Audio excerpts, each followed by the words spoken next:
마태복음 24장, 마태복음 24장 32절에서부터 44절까지. 마태복음 24장 32절에서부터 44절입니다. 우리 한 절씩 교독하면서 볼까요? 제가 먼저 읽겠습니다. 마태복음 24장 32절에서부터 44절. 제가 32절을 읽겠습니다. 무화과 나무의 비유를 배우라. 그 가지가 연하여 지고 잎사귀를 내면 여름이 가까운 줄을 아나니, 이와 같이 너희도 이 모든 일을 보거든 인자가 가까이 곧 문 앞에 있는 줄 알아라. 내가 진실로 너희에게 말하노니 이 세대가 지나가기 전에 이 일이 다 일어나리라. 천지는 없어지리로서 내 말이 없어지지 아니하리라. 그러나 그 날과 그 때는 아무도 모르나니 하늘의 천사들도 아들도 모르고 오직 아버지만 아시느니라. 노아의 때와 같이 인자의 임함도 그러하리라. 홍수전에 노아가 방주에 들어가던 날까지 사람들이 먹고 마시고 장가들고 시집가고 있으면서 홍수가 나서 그들을 다 멸하기까지 깨닫지 못하였으니 인자의 임함도 이와 같으리라. 그때 두 사람이 밭에 있음에 한 사람은 데려가고 한 사람은 버려둠을 당할 것이요, 두 여자가 맷돌질을 하고 있음에 한 사람은 데려가고 한 사람은 버려둠을 당할 것이니라. 그러므로 깨어있으라. 어느 날에 너희 주가 임할는지 너희가 알지 못함이니라.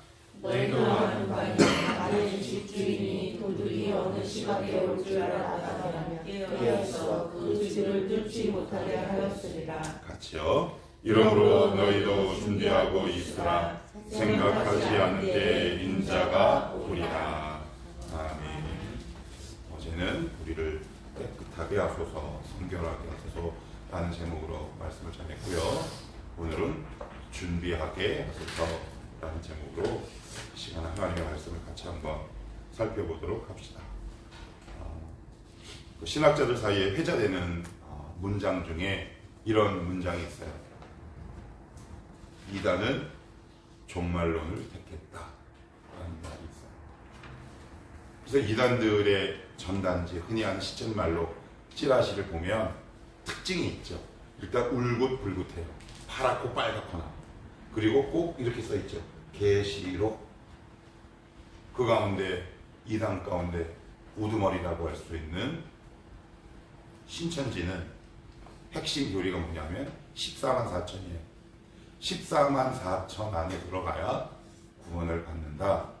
그래서 거기에 따른 등급들이 쭉 나눠져 있죠.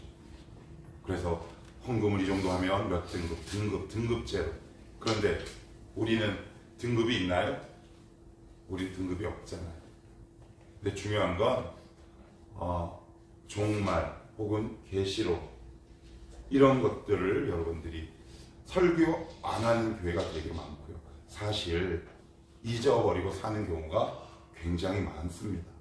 그리고 요한계시록에 관해서 강조하다 보면 기존의 정통교회에 다니는 교인들마저 의심의 눈초리를 하는 경우가 굉장히 많이 있어요. 그래서 종말 혹은 요한계시록을 대할 때 두 가지 양극단적인 태도로 나뉘어요. 열광하거나 외면하거나. 근데 둘 다 건강하지 않아요. 물론 그것이 이제 칼빈 영향도 있어요. 우리 장로교의 후시라고 할 수 있는 존 칼빈은 성경 66권 가운데 65권만 주석을 남겼는데 계시록은 주석을 남기지 않았어요. 주석이 뭐냐? 성경이 무슨 뜻인가 풀어놓은 것, 그것을 주석이라고 하거든요. 그러면서 그 주석 대신에 한 문장을 남겨놓습니다. 사랑하는데 후배들아 보라. 이 요한계시록을 나의 후배들에게 맡기노라. 이렇게. 그 영향 때문인지는 몰라도 특별히 우리 장로교에서는 정말 요한계시록을 집중적으로 다루는 교회가 굉장히 적고, 저도 역시 마찬가지다. 그 말인즉슨 우리가 종말에 관해서 바른 지식을 갖지 못하는 경우가 많다는 거죠. 가장 가장 많이 설교되는 부분이 뭘까요?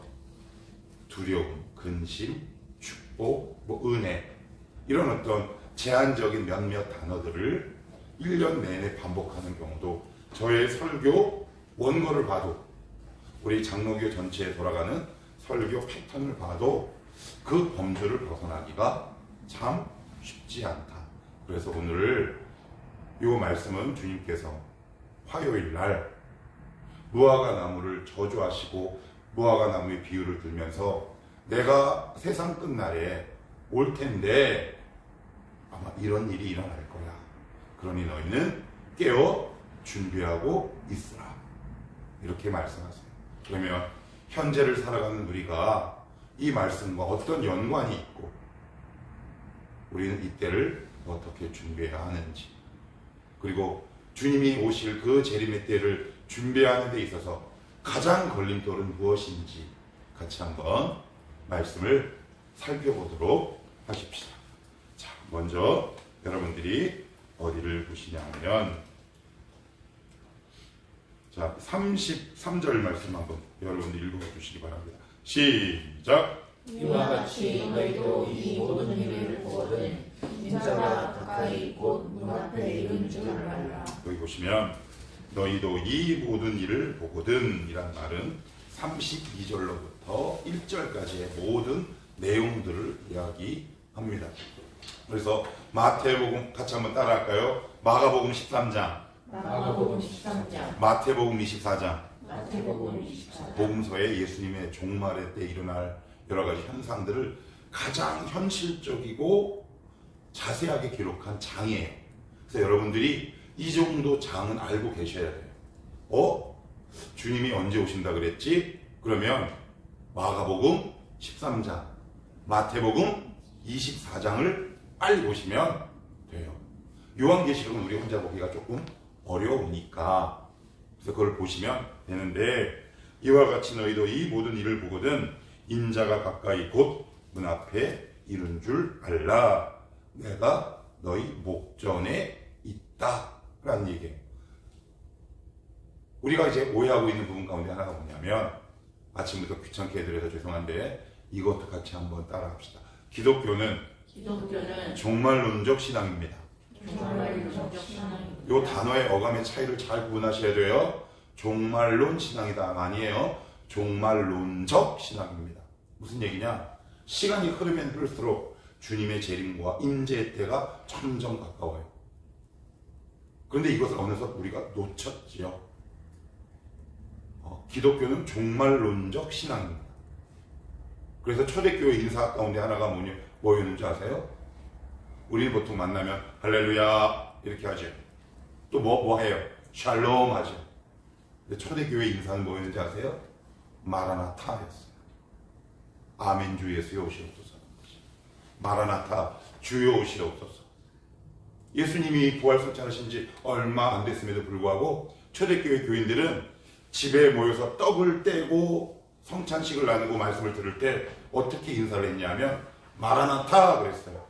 예수여 오시옵소서. 지금 만약에 교회에서 우리 교인들끼리 마라나타 예수여 오시옵소서 그러면 처음 교회에 오는 교인들은 다 도망갈걸요. 이거 이상한 집단이구나. 그런데 절대 이상한 집단도 아니고 교리도 아니다. 기독교는 종말론적 신앙이에요. 그러니까 이것에 대한 분명한 인식이 없으면 그냥 이 땅에서 우리는 영원토록 살고 싶은 본능과 욕망이 있죠. 이사갈 준비를 하지 않는 거예요. 오늘 이사하나 주에? 쓸고 닦느라 고생 많았네. 그치? 이사하기 전에 뭐 합니까? 우리는 아직 천국에서 쓸고 닦고 할 수는 없어. 지금 살고 있는 집에서 뭐 해요? 동사무소나 아니면 인터넷으로 짐 정리하고 딱지 붙이잖아요. 이거 버릴 거, 요거 당근 나눔할 거, 요거 유종석 집사님 줄 거, 이거 이 목사님 줄 거. 간소하게 짐을 단촐하게 만든다는 말이죠. 주님께서 하신 말씀 가운데는 이것도 포함되어 있는데 조금 더 구체적으로 한번 살펴봅시다. 36절 시작. 그러나 그 날과 그때는 아무도 모르나니 하늘의 천사들도 아들도 모르고 오직 아버지만 아시느니라. 여기 보시면 아들도 모르고 그랬는데 요건 조금 오역의 가능성이 높다고 해요. 왜요? 아들은 성자 하나님, 제2위의 하나님이시잖아요. 그래서 야, 예수님도 모른대 라고 하는데, 전통적으로 우리 개혁교회, 쉽게 얘기해서 장로교회 교리 가운데 하나는 이거는 오역이나 잘못 해석될 가능성이 높다라고 얘기해요. 왜요? 우리 어제 그제 계속 주일까지 살펴봤어요. 창조주 하나님, 태초에 말씀이 계시니라. 이 말씀이 하나님과 함께 계셨으니 이 말씀은 곧 하나님이시니라. 성자 예수님에 관해서 설명하는 내용이 나오죠. 창조주 하나님이 종말의 때를 모른다? 그건 조금 어감이 앞뒤 문맥이 맞지 않다. 근데 하여튼 중요한 건, 그보다 더 중요한 건 아는 사람은 없다. 그러면 왜 주님께서 안 알려주실까요? 아브라함에게 이렇게 말씀하셨어요. 내가 친구에게 알려주지 못할 게 뭐냐. 이런 말씀이 창세기에 나와 있거든요. 근데 우리는 친구고 아들인데 믿는 자들에게는 알려주실 수 있잖아요. 진상아, 나 사실 2023년 4월 7일 온다. 그런데 왜 저희가 안 알려주시고 여러분들에게 알려주지 않을까요? 이유는 딱 한 가지예요. 뭐예요? 우리는 우리의 본성을 알려주면 4월 6일까지 옵니다. 그렇지 않을까요? 저 같으면 그럴 것 같아요. 아, 7일날 와? 그러면 열심히 섬겨야지가 아니라 6일까지 놀고 6일 자정에 회개해야지. 이런 본능이 있단 말이에요.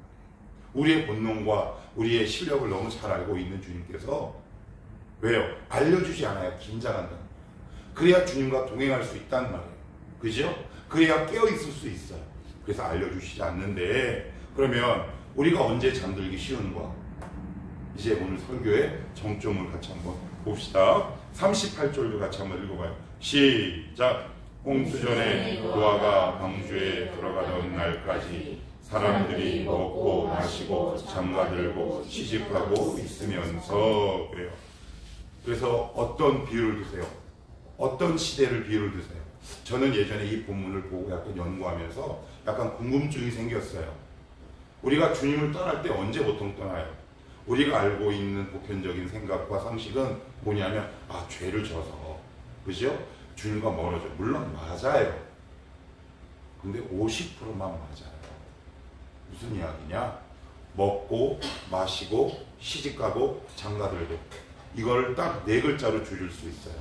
먼저 아세요? 일상과 본능이에요. 사단은 오늘도 우리의 일상과 본능을 공격하는 거예요. 하나님, 먹고 마시는 게 뭐가 죄인가요? 그거 자체로는 죄가 되지 않지요. 그죠? 왜? 우리의 본능이기 때문에. 하나님도 취업해야 돼요. 저 이만큼 벌어야 그래도 이 땅에서 살아낼 수 있어요. 그 걱정하는 것이 뭐가, 그 본능 자체가 하나님은 죄라고 하지 않으세요. 그런데 종말론에 깨어있지 못하는 상황을 예시로 드시면서 노아의 때를 예로 들었다는 건 의미심장한 거예요. 뭐냐? 첫째, 우리의 신앙이 다운되는 제일 원인은 우리의 일상과 본능 때문이다. 하나님, 먹고 사는 게 너무 힘들어요. 하나님, 먹고 사는 거예요. 여러분 잘 한번 여러분들의 삶을 예로 한번 들어보십시오. 우리가 신앙이 언제 다운되나? 먹고 사는 문제가 우리의 눈앞에 온전히 해결되지 않습니다. 그러면 이게 본능이고 일상이기 때문에 죄처럼 여겨지지 않아요. 여러분들 한번 교회를 떠난 사람들의 예를 한번 들어보시겠어요?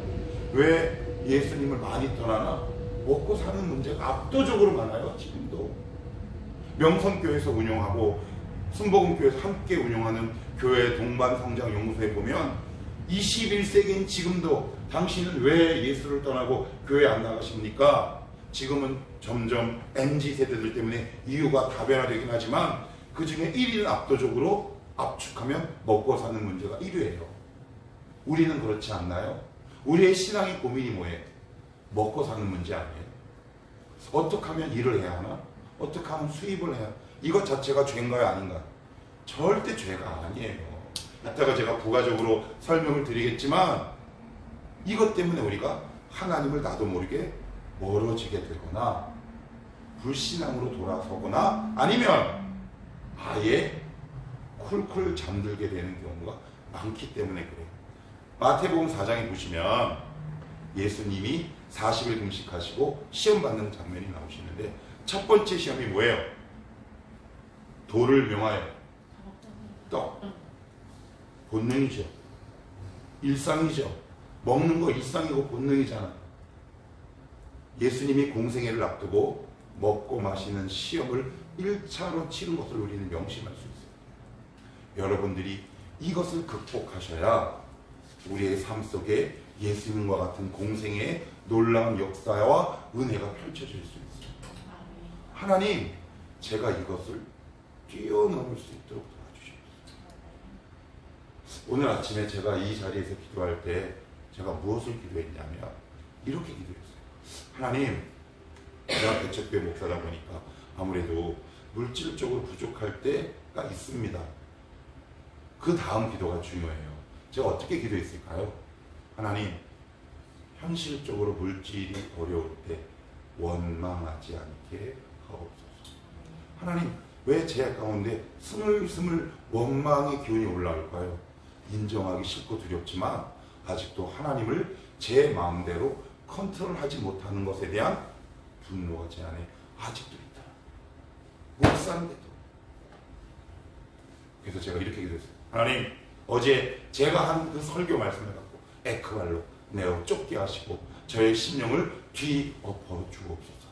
먹고 사는 문제로 인하여 하나님, 저에게 맡겨주신 사역이 더 이상 지장받지 않게 하여 주시옵소서. 우리가 이것을 넘어갈 때, 이기고 믿음으로 담대하게 선포하고 나아갈 때 하나님이 우리에게 주신 사역이 예수님과 같은 사역이다. 주님이 이렇게 말씀하세요. 나를 믿는 자는 나보다 더 큰 일을 하리라. 쓰여 있어요? 안 쓰여 있어요? 쓰여 있죠. 그런데 우리는 왜 그런 일이 발생하지 않을까? 이유는 오늘 말씀과 마태복음 4장이 바로 그 이유예요. 우리는 늘 먹고 사는 문제가 딱 걸리면 일단은 앞으로 초월하거나 극복하지 않아요. 뒤로 물러나요. 때로는 회의와 불신과 때로는 원망으로 그것을 한 걸음 한 걸음 극복하고 넘어가셔야 돼요. 그러면 우리가 예수님이 언제 오시는지 모르는데 우리가 잠들 수 있는 가장 큰 원인은 무슨 문제다? 일상 문제야. 그 가운데 먹고 마시는 것, 여기서 예외일 수 있는 사람 있습니까? 아무도 없어요. 저도 생활인이고 여러분도 생활인이에요. 50대 중반이면 뭘 생각해야 하나요? 노후 준비 생각해요. 그거 생각하면 목사만큼 답 없는 사람이 없어요. 심령이 확 꺾어질 수밖에 없어요. 그러면 여러분들은 어떠세요? 앞으로 준비해야 될 것들 있잖아요. 아이를 낳고 어떻게 양육해야 할 것인지. 이게 다 먹고 사는 일상과 본능과 연결된 거 아니에요? 하나님은 그렇다면 우리에게 왜 이런 것들을 허락하실까? 정리합시다. 일상과 본능은 죄가 아니에요. 그렇지만 그곳에 하나님을 향한 원망과 불신, 사단의 역사가 가장 역사하기 쉽다. 왜? 우리의 삶과 직결된 것이기 때문에. 최근에 내가 기도하면서 가다가 이 일상 문제에 딱 걸린 게 혹시 뭐가 있으세요? 이거 죄가 아닌데. 그런데 어떤 문제 때문에 내가 자꾸 믿음이 후퇴하거나 나도 모르게 내 마음속에 불신의 씨앗이 이렇게 올라오는 경우가 있을 수 있단 말이에요. 그때는 빨리 캐치하셔야 돼요. 내가 지금 일상 문제에 올무가 걸렸구나. 하나님, 이것을 극복하게 하여 주옵소서. 이게 걸리면 자꾸 여러분들 뒤로 주춤 물러나요. 이것을 극복하셔야 돼요. 누구처럼? 우리 주님처럼. 이렇게 하시면 돼요. 사단아, 물러가라. 사람이 떡으로만 사는 것이 아니요 하나님 입에서 나오는 모든 말씀으로 사는 것이니라. 이렇게 선포하셔야 돼요. 주님도 우리의 육체 연약함을 인정하셨어요. 그래서 어떻게 말씀하셨어요? 사람이 떡으로가 아니라 떡으로만, 떡이 주는 위대함과 영향을 우리 주님도 인지하셨다는 얘기예요. 그렇지만 더 위대한 것, 하나님을 향한, 말씀을 향한 신뢰를 가지고 이것을 초월하고 극복할 때 이제 우리의 삶 속에 예수님께서도 행하셨던 그 놀라운 역사가 펼쳐진다. 한번 잘 보세요. 이 이후로 예수님에게 먹고 마시는 시험이 있었나요, 없었나요? 이 시험이 다시 있지 않아요. 다른 시험은 오긴 하지만. 그러면 이 시험이 왜 자꾸 올까요? 아직 내가 극복하지 못했기 때문에. 극복하지 못하면 하나님은 계속 허락하십니다. 왜요? 그래야 나중에 넘어지지 않아요. 여러분, 아말렉 우리 배웠죠? 하나님이 아말렉의 이름을 천하에서 도말하리라. 이스라엘의 배후를 공격한다고. 가장 약점, 우리의 약점이 뭐예요? 먹고 사는 것, 일상과 본능한데요. 오늘도 사단은 거기를 집중적으로 공략하고 공격해요. 그러면 어때요? 거기에 믿음의 방패를 씌워야죠. 하나님의 말씀으로 던 입히셔야죠. 쉽지 않습니다. 쉽다는 얘기 저도 못해요. 왜요? 저도 속아서 자주 넘어졌기 때문에. 그렇다면 이것이 몇 년 동안 계속해서 오랜 기간 반복해 온다면 하나님은 왜 이런 동일한 시험을 허락하시고 내 눈에 보이게 하시고 띄게 하실까? 이유는 분명한 거예요. 너 이거 극복해. 이겨내. 그러면 네 인생은 내가 책임질게. 여기에 대한 믿음이 없으면 우리는 먹고 사는 일상과 본능에 갇혀서 주님이 오시지 못해요. 그래서 뭐라 그래요? 오늘 여기 보시면 39절 같이 한번 읽어볼까요? 시작. 홍수가 나서 그들을 다 멸하기까지 깨닫지 못하였으니. 오케이. 뭐가 임하기까지 깨닫지 못했대요? 홍수가. 무슨 말이에요 이게? 그래요. 죽기 전까지 깨닫지 못했대요. 사단의 가장 큰 책임이 뭐예요? 우리를 죽기까지 예수님을 알지 못하게 하는 거죠. 신자도 마찬가지예요. 천국은 겨우 가지만 살아있는 동안 내내 주인과 관계없는 삶을 살도록 하는 것이 사단의 사명이란 말이에요. 그러면 뭘 공격하겠어요? 인간의 가장 약점을 공격하겠죠. 그리고 죄인지를 모르는 그 부분을 공격하겠죠. 직장 다니는 게 죄입니까? 마시는 게 죄인가요? 결혼이 죄입니까? 다 죄 아니죠? 오늘 여기 보면. 그런데 그것을 공격한대요. 그것을 죄로 만드는 능력이 있어요. 왜? 염려하게 해서, 불신하게 해서, 원망하게 해서. 그래서 우리 기억해요.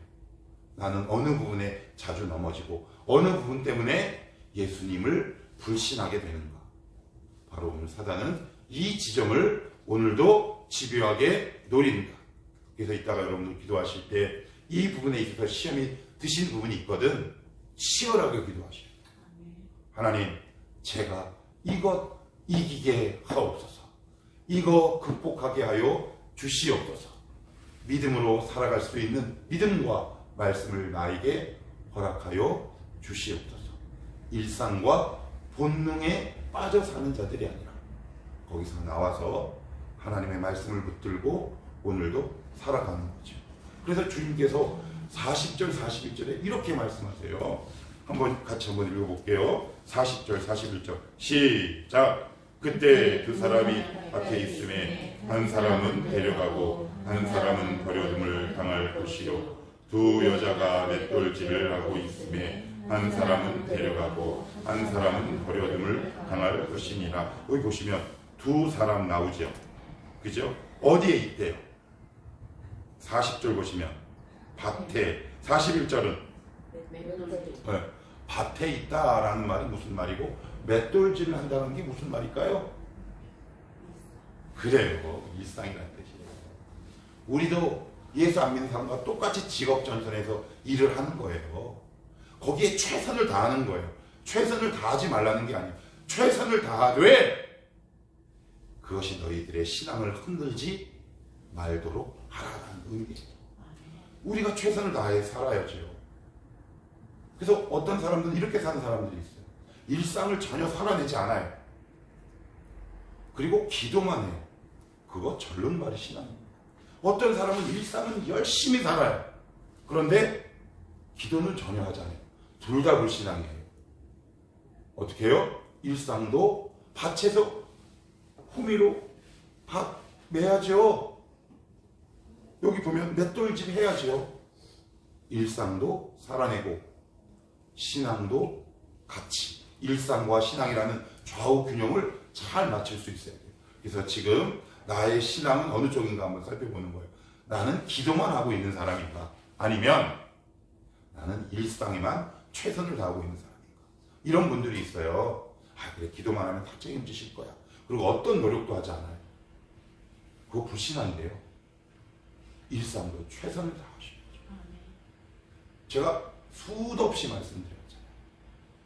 이 목사가 30 중반의 나이에 16시간씩 공부, 창피하지만 14시간, 많으면 16시간씩 공부했어요. 그리고 2시간 40분 기도했어요. 뭐 어떻게 해야 돼? 근데 어떤 친구들은 하긴 뭐 이러면 좀 혼나야 돼요. 기도도 안 하고 일상도 안 하고, 아, 그럼 매를 좀 많이 맞아야 되겠다. 그런 사람도 있잖아요. 아예 게을러서 일상에 최선도 다하지 않고 기도도 하지 않아. 그러면 조금 혼나셔야 돼요. 어쩔 수 없죠. 아무튼 밭에 있어요. 직업 전선에서 최선을 다했다는 말이죠. 그렇지만 일상을 살아내지만 그 일상에 빠져 주님을 놓치는 일이 없어야 한다. 이것이 바로 이 시대를 살아가는 성도의 책임이다. 이렇게 말씀을 하고 있습니다. 그리고 나서 마지막으로 주님이 어떻게 말씀하시냐면 44절 같이 한번 읽어볼까요? 시작. 이러므로 너희도 준비하고 있으라. 생각하지 않은 때에 인자가 오리라. 그래요. 준비하고 있으라. 준비하고 있으라. 금방 끝낼게요. 종말에는 두 가지 종말이 있어요. 하나는 우주적 종말이 있습니다. 이건 뭘까요? 예수님의 재림이에요. 그런데 한 가지 종말이 더 있어요. 개인적 종말이 있습니다. 여러분과 저는 반드시 죽어요. 하나님 앞에 가서 너 어떻게 살았니? 그 백보자 앞에 딱 서셔야 돼요. 그 누구에게 책임 돌릴 수 없어요. 많은 크리스찬들이 예수님의 재림을 생각하면서 개인의 종말이 있다는 걸 생각하지 않아요. 특별히 청년들은 전혀 그런 생각 없죠. 그래서 제가 여러분들에게 그렇게 얘기했어요. 이 세상은 생사관, 삶과 죽음관. 그런데 크리스찬은 반대가 돼야 돼요. 사생관이에요. 내가 반드시 죽어. 그래서 나는 이 땅에서 거룩하고 성결하게 살아야 해. 그것이 그리스도의 책임입니다. 저와 여러분은 반드시 죽습니다. 길거리 가다가 교통사고로 죽을 수도 있어요. 암으로 죽을 수도 있고요. 이 목사가 내일 죽을지 몰라요. 그 누구도 장담할 수 없고 예외일 수 없죠. 죽음은 그 누구도 피해가지 않아요. 그러니 우리는 살아있는 동안 하나님 앞에 서기 위해서 오늘도 우리 주어진 일상을 살되 그 일상이 주님과 나와의 관계를 깨뜨리지 않도록 오늘도 말씀을 붙들고 하나님이 나에게 주신 일상에서 최선의 삶을 다해 경주하는 것, 이런 균형 잡힌 신앙을 살아내는 것, 그것이 오늘 살아가는 그리스도인의 책임입니다. 오늘도 이 말씀을 붙들고 한 손에는 일상, 또 한 손은 말씀과 기도, 신앙을 붙들고 오늘도 하나님이 여러분들에게 주신 삶의 현장에서 최선을 다해 삶을 살아내는 여러분들이 되시기를 주님의 이름으로 축복합니다. 아멘. 같이 한번 우리